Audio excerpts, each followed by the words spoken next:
Hello, brothers and sisters. It is so lovely to be here with you on this glorious day. God and Goddess, thank you so much for this amazing beauty that surrounds me, all the birds and the chorus of chipmunks that was going this morning, or I guess they were squirrels, but thank you for Mount Shasta and all the seeds that we have been planting over the past years, and especially with the Holy Megillah this past weekend.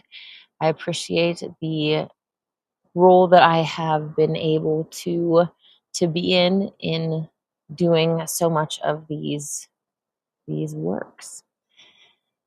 Please help us to all gain insight from what we are about to read and help it to change our lives for the better so that we can ascend the golden ladder, so that our lives can become better, more full of bliss and peace and love. In the name of Elohim, I pray. Amen. Today on the Nasarean calendar, it is the 5th day of the week. So it is Heritage Day, and the prayer on our screen here is the midday peace contemplation. Our God and Goddess, immanent and transcendent, send to all your angel of peace. May wisdom guide us as we accept or reject things from the past. May your angel of wisdom bless all that we pass on to the future. I don't know about you, but the teachings that we are about to read today are definitely things that I will be passing on to my future children. It is so cool how much wisdom is in this. There can be wisdom found in so many different texts, even the mainstream Bible. But as far as what I teach my children is the Bible, it's going to be more along the lines of this text and these stories of Adam and Eve and all of those Old Testament stories that, at least in the Holy Megillah, actually make sense on a logical and spiritual level.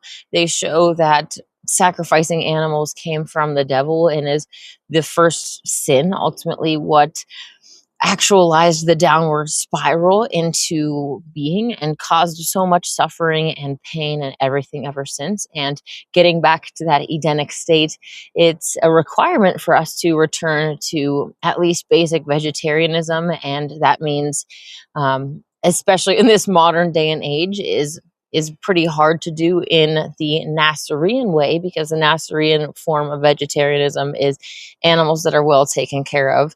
The first story of the shepherd that we learn about in the Nasarean book of Genesis, maybe 19, wherever they do the Kara HaKodesh, this girl saves a sheep from being slaughtered, and the sheep was willing to share her milk with the one that saved her and protected her and defended her. And that sheep was going to be a friend, never to go to slaughter, not to be used as a machine, but someone that was loved and cared for. So it's definitely a different form of vegetarianism than modern one, where you go to the store and just buy whatever cheese you want and any other products that come from animals just because it's vegetarian, because all of those animals are, unfortunately, in the industries, are not kept when they are unable to continue producing. They are almost always sent off to be part of the meat industry afterwards, and the treatment of those animals is really bad in the meantime as well. So yeah. Hey Kyle, how's it going? Kyle says, hey, gotta love squirrels.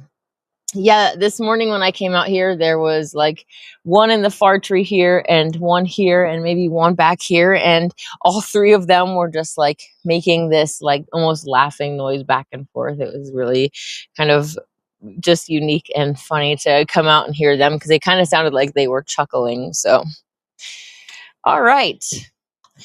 Today, we are going to be continuing the reading of Chapter 66 in the Holy Megillah, the Nasarean Bible of the Essene Way, translated by Day of Greenleaf and available at Essene.org. The final translation by Day of Greenleaf will be coming out at the end of the year. I think they said November. It's at the printer now. So you may want to wait a little bit to get the final copy of that so that you can read all of the Acts of the Apostles. This goes up to at least after the death and the resurrection of Lord Christ, and some other information after that, but it does not contain all of the scrolls that the other apostles wrote and the information that they brought to the table. So definitely recommend potentially waiting for that, because it will not be too much longer. I'm super excited about it. All right. Chapter 66 of the Holy Godspell is where we are at, and these are the golden precepts of Hermon. Yesterday we went through number 1 through 25 and got a lot of really great insight information, again, to help our lives improve, especially avoiding different black magic practices that will cause suffering and chaos, regardless of what wealth or status or even rejuvenation of your life, especially in the case of like animal or human sacrifice, consuming blood, different things like that promise to make you younger or whatever, that all of those things, but come at the cost of your soul. Even people eating animal flesh, usually they're eating baby animals. And so there is a sort of regenerative property to that, but it is at the cost, because you're performing a child sacrifice and you're kind of taking in that baby energy. Great news is that we can have that same regenerative life extension and rejuvenation from eating plants, the fruit especially.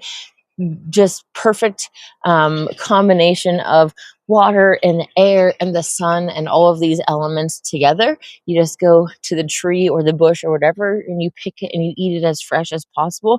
That in itself is going to rejuvenate you in the natural way that our creators intended for us.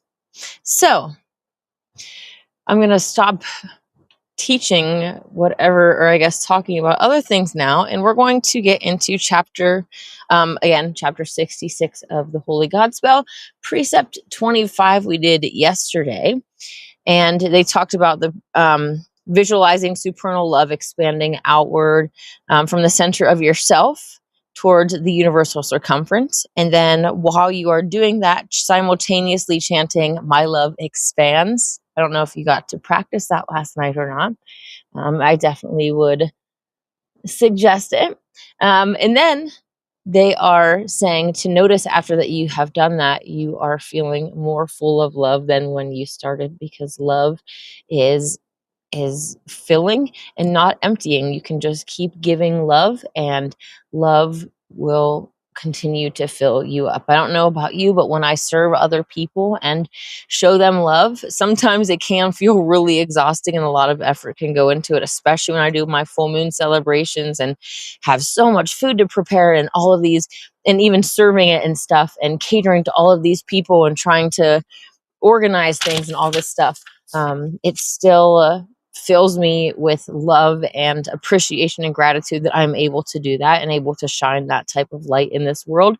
It's definitely unexpected for people to drive all the way up to Mount Shasta and just find this, buffet of free vegan food that is really delicious. It's not, I shouldn't knock any types of vegan food really, because any types that you like, you can have. But some can be a little bit weird, especially if you're a picky eater like me. So I try to get the foods and, stuff on my meal that will appeal to all sorts of people, especially the picky eaters. And yeah, to show them that they can have the things that they already love in a vegan version. You're not missing out on anything. We're, trying to make it as little of a sacrifice for them as possible. Unfortunately, that is sometimes how we have to plant seeds in this world, because people have become very selfish and they don't realize that the best thing that they could do in a selfish manner, if they were truly selfish and really cared about themselves, is to live in harmony with nature, because that's when they're going to be truly healthy, mind, body, and soul. We've been taught that selfish is, all sorts of different things, but we should be self-interested of whether we're getting better or descending the ladder, and take interest in that to a certain extent, not to be selfish as in greedy and treat others poorly, but being self-interested. So anyways, precept 25, we're going to get into the actual the teaching now, but 26, I apologize. Golden precept 26 of Hermon. Chant, "Let there be light," while envisioning every part of your body, as well as every part of your emotions, mind, and soul, filled by supernal light. After a period of chanting that white magic enchantment, while envisioning that light within every part of you, envision radiating that light into your environment while continuing the chant.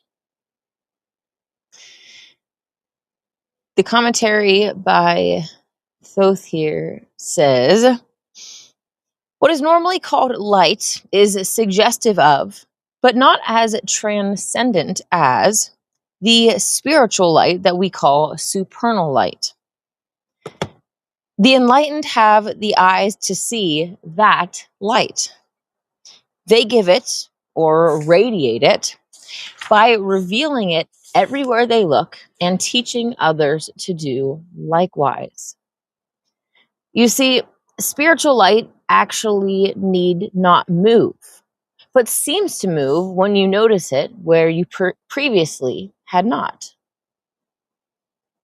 When you see the light, it reveals itself to be the basis of everything that is here and now. Normal light is the best symbol of spiritual light. Envisioning spiritual light radiating from you into your environment helps you see the light that, at the deepest level of reality, is always already there. This technique works. Try it.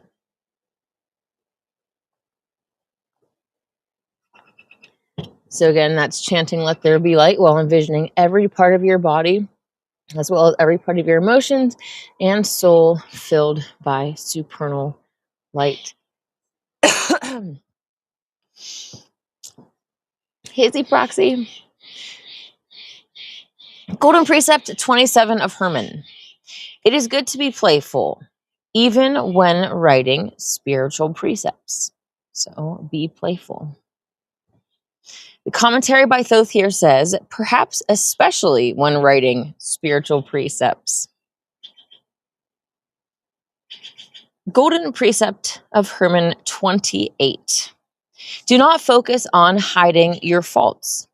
Instead, focus on improving them. Improve them free of guilt via Essene Yoga, seeing them as bits and pieces of immaturity, the rough that hides the gold. Definitely a different perspective than the mainstream church narrative of feeling that guilt and shame. Those feelings are supposed to help us stop doing those things and turn to a different way. And once you turn to a different way, you can stop feeling those things because you're not doing them anymore. You forgive yourself for being human, for having those imperfections, those immaturities, and you move forward. The commentary by Thoth here says, the spiritual path typically begins with disciplines and ethical precepts intended to enhance spiritual sight. Until you see yourself, you remain blind to spiritual reality. But the self will not look at itself or get naked with itself as long as it has a guilty conscience. The initial disciplines of Essene Yoga are intended to clear your conscience enough to enable subsequent self-realization. Golden Precept of Hermon 29. Unless and until you have something good and in keeping with Nasarean teachings and or values of which to speak, wonder why that is so. Smile. Hey Mandy, how's it going? Go to the Precept of Hermon 30. Oh, sorry, I'm sorry about that. I have to do the commentary. The commentary of Thoth here on that precept says, all the great Nasarean wizards that I know are very fun to be around. All of them are very funny very often. Their goodness is not an unhappy or unplayful state. Quite the reverse. So they watch what they speak, but they're always making jokes and bringing insight into it. They're fun to be around, so they're not just always preaching at people, but they're able to plant those seeds in ways that they're making jokes, they're having fun. Golden Precept 30 of Hermon.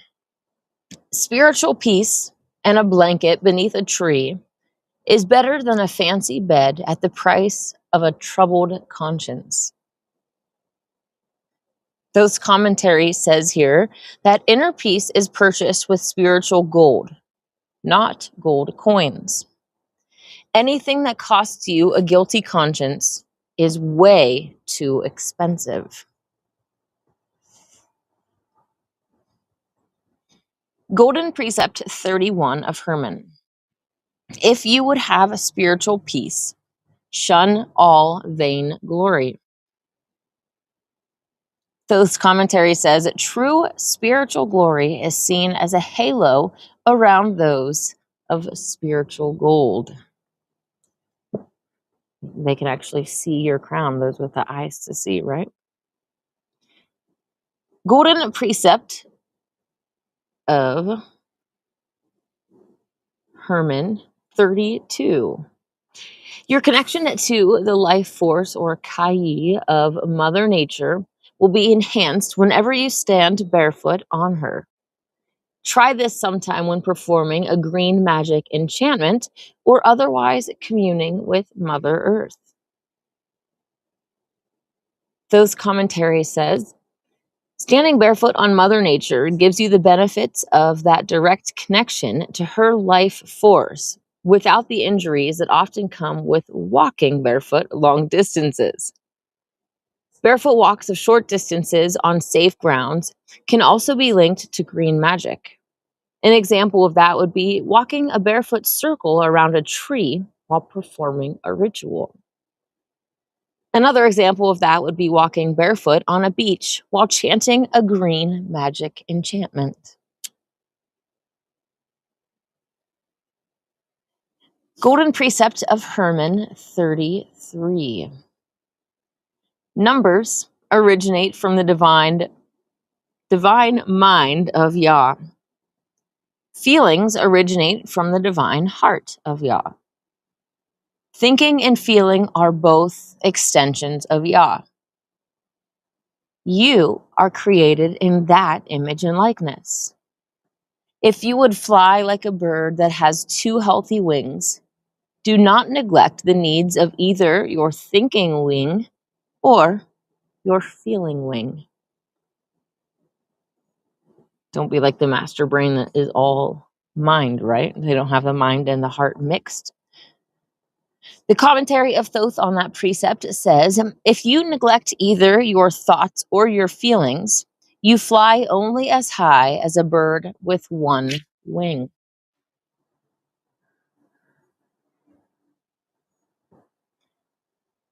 Golden Precept of Hermon 34.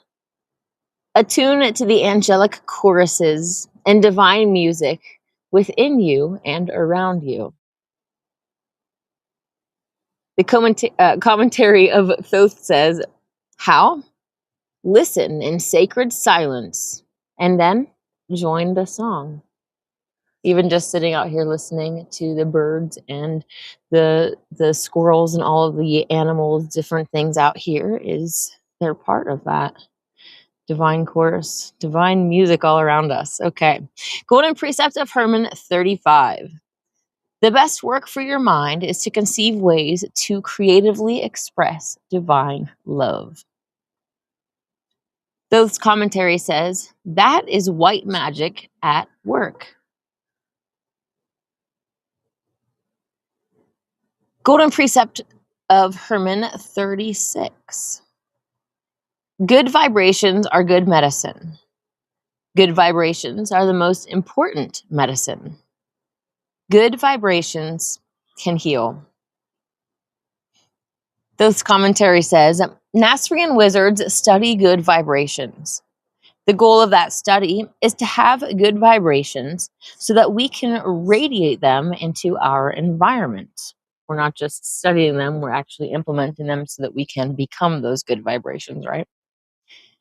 We can't radiate anything that we do not have. Universal love is the most healing vibration.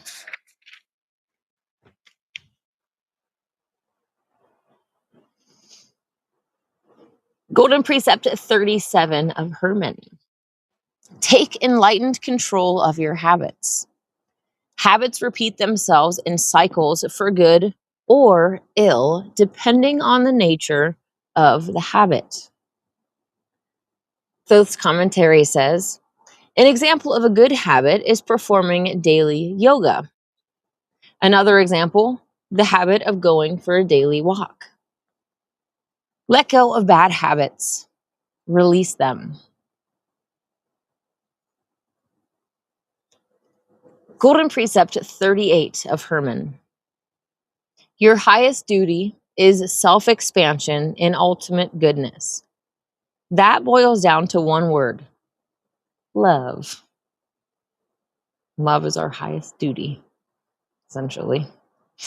Thoth's commentary says, all other duties bend a knee in humility before that highest duty.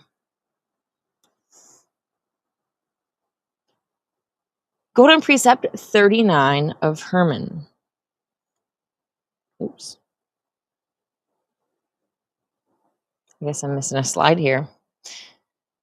Virtuous friends come with being virtuous. Contemplate why that is true. Thoth's commentary says, hint, birds of a feather, ...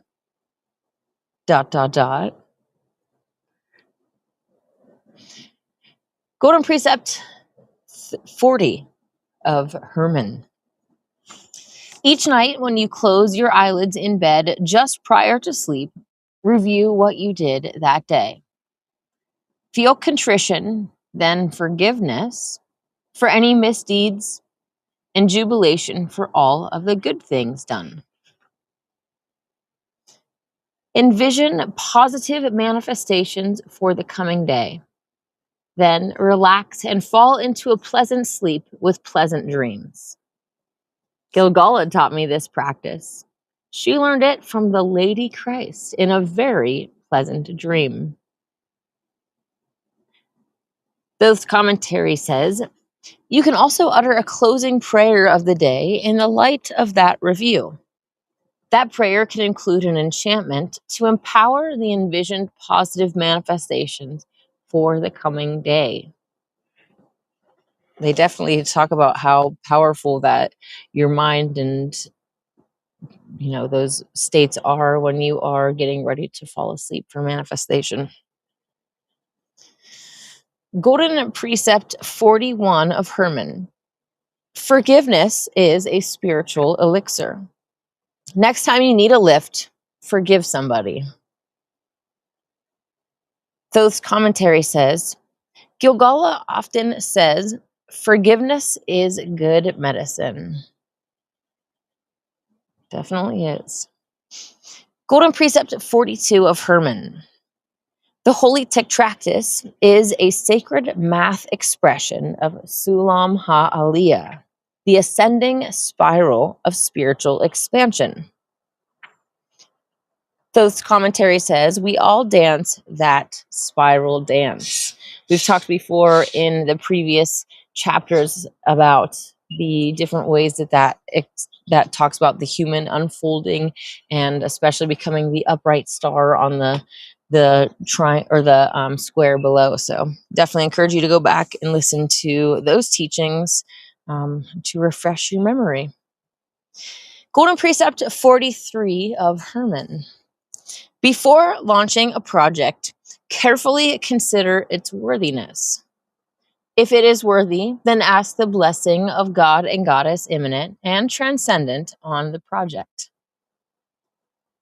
Thoth's commentary says, likewise, consider the worthiness of all of your magical intentions and proposed conjurations. If less than worthy, abandon the intention or conjuration. Be mindful of what you do. Golden Precept 45 of Hermon. Your character is the evidence of the quality of your magical living. Thoth's commentary says, the sort of character you develop is related to your thoughts, words, and deeds. Golden Precept 45 of Hermon. I advise my students to avoid not only the food that is forbidden to all Nasareans, meat, including fish and birds, but also other inharmonious and unhealthy foods. Thoth's commentary says, vegetarianism is the requirement to take initiation into the Nasarean religion of the Essene Way. But meat is not the only food that white wizards avoid. For example, abuse sugar and your teeth will fall out. And some foods that are harmonious become inharmonious when combined with each other to produce bad digestion and gas. Nasarean wizards learn the art of food combinations. That art is part of what Gilgalah calls culinary alchemy.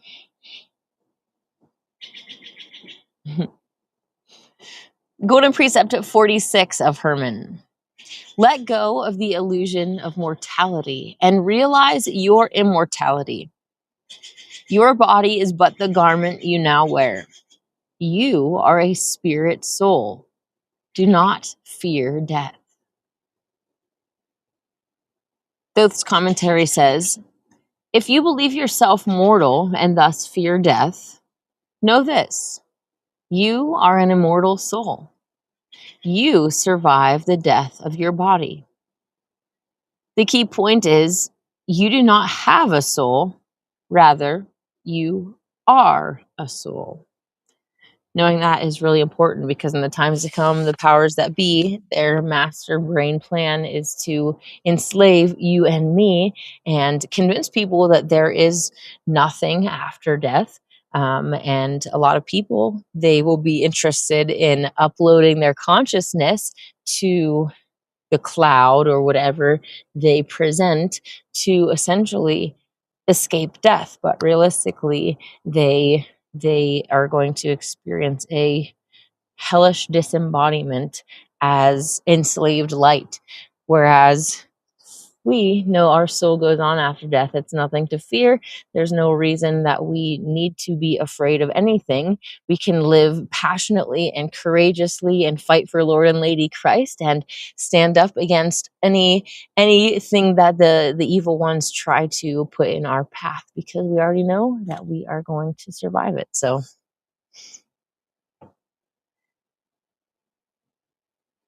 Golden Precept 47 of Hermon. Cleanliness is a virtue in many ways, on many levels. Thoth's commentary says, within and without. Inward cleanliness, outward cleanliness. It's a virtue on all of these levels. Golden Precept 48 of Hermon. Nature will reveal in living colors many appropriate lessons for this level of the cosmic school system. Thoth's commentary says, color is itself one of those lessons.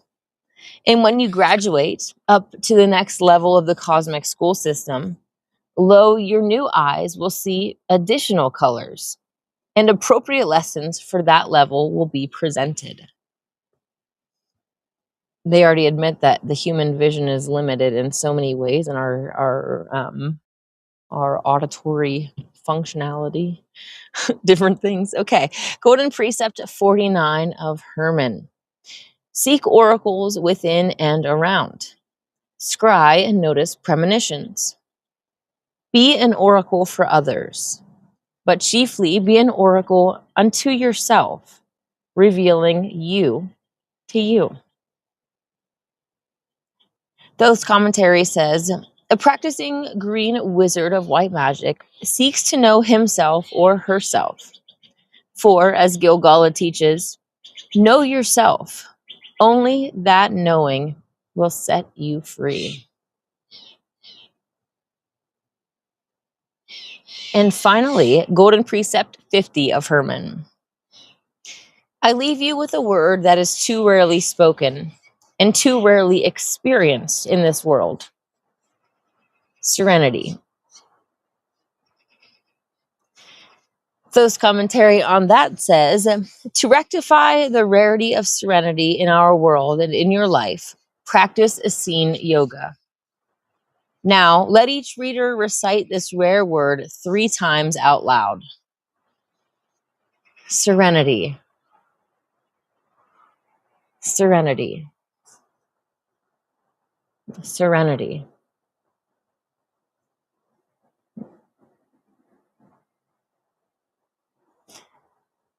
It's definitely easy to feel that around here, as Kyle mentioned in the comment section.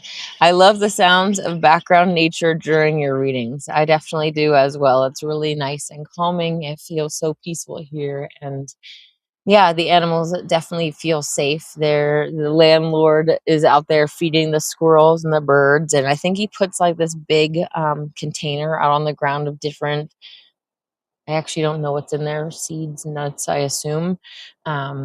But yeah, I've seen this big deer walk across there and go to that little feeding trough type thing that he has set up there for them to eat from. So it's really, really nice. Really great teachings in there and a lot of great wisdom, especially thinking about Heritage Day and the things that we pass on to the future, the things that we not only pass on to our own future, what we're doing in our daily lives, but also to future generations, and thinking of how to implement those teachings and really, really understand them on a deeper level. I'm really excited about all of these new insights and how they are impacting my life. So tomorrow we're going to read the next chapter, maybe. Chapter 67 is really short. And then, yeah, we'll see. 68's not too bad either. So I might do 67 and 68 together. Nebiyah is going to become the Yaira. So now we've made it past the Emerald Tablets.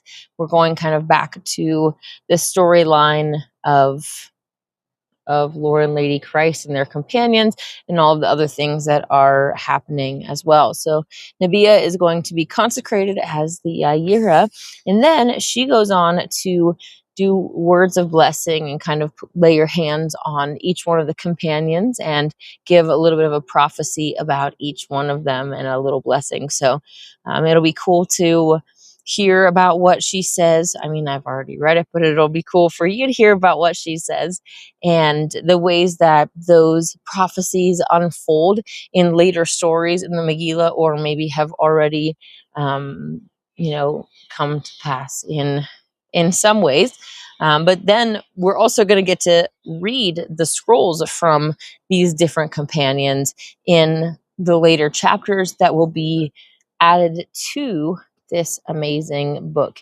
Like I've mentioned before, Day's been working on this for a long, long time and been putting out different editions of the book with the same material, but adding to it as he goes. So, like for instance, the whole beginning part, maybe all the way up till the chapter 49 of the Godspell, maybe a whole big chunk of the whole Old Testament, at least with the prophecies of Enoch in particular, were already translated before like 9/11, for instance, which was prophesied in there, and obviously the transhuman agenda, different things like that. The first edition was already published before that, so it's not like it came after and he was writing it after the fact, which makes it even cooler that we know that it was in here. Those prophecies are what got me in this book, and the stories of inspiration and hope and love are what have kept me in it. So anyways, yesterday yesterday evening, I got to meet up with a sister, Adrienne. Hi, if you're watching. She might not be though, because she doesn't really like Wi-Fi and all the different technological things. So, but I got to gift her a Megillah and chat with her a bit about intentional communities and different things like that. So I'm excited about more people being attracted to not only the Holy Megillah, but this idea that essentially is in the Holy Megillah of the kibbutz, the community, and having the different tribes of workers and everyone kind of homesteading, getting back to nature. And I'm really excited for all of that. Kyle mentioned the fruit combination chart. Yes, I was thinking about that as well. It talked about good wizards being good at food combinations, and it even extends more than just fruit in different things as well, which I definitely admit I am not an expert in that. But I do know that different foods, especially for some people, cause a lot of internal problems. And yeah, I definitely want to learn more about that. So it's a great scripture reading that brings up a lot of different topics of study as well and things to learn. I love learning. Kyle says, your fruits on strike against me meme just crossed my mind. LOL. Yes, back a few, well, probably some years ago now, multiple years. Anyways, Kyle was talking about the fruit segregation in the fruit combination chart. And so I made up a little bit of a news article joke and stuff like that about fruit going on strike against him for segregating them. And then, some of the fruit wanted to be segregated and others didn't. And so, yeah, it was silly and a good time. So, yeah, that was fun. I haven't really been posting in the Clean Comedy Club. I've kind of just been focusing solely on the Holy Megillah and so many different moving parts that are going on in my personal life that have prevented me from, posting a lot and just, interacting a lot on social media. So yeah, we'll see what the future holds, especially going forward, wanting to really get serious about starting the church, and which means I just got to sit down and do the paperwork and all of your mission statement and the doctrines and all of that kind of stuff that I just need to sit down and actually focus on. Thankfully, some things are finally settling down after days gathering and then 8 in that gathering that came with it. So yeah, I'm hoping to be able to do quite a few projects this winter and excited about it. So anyways, I will be back tomorrow for, like I said, probably at least one chapter, but probably two chapters since they're really short, of the beautiful Holy Megillah. I hope that you have a wonderful day. May God and the Goddess bless you. Oh, I should say bliss you, make you blissful. Bless you, my lovely brothers and sisters.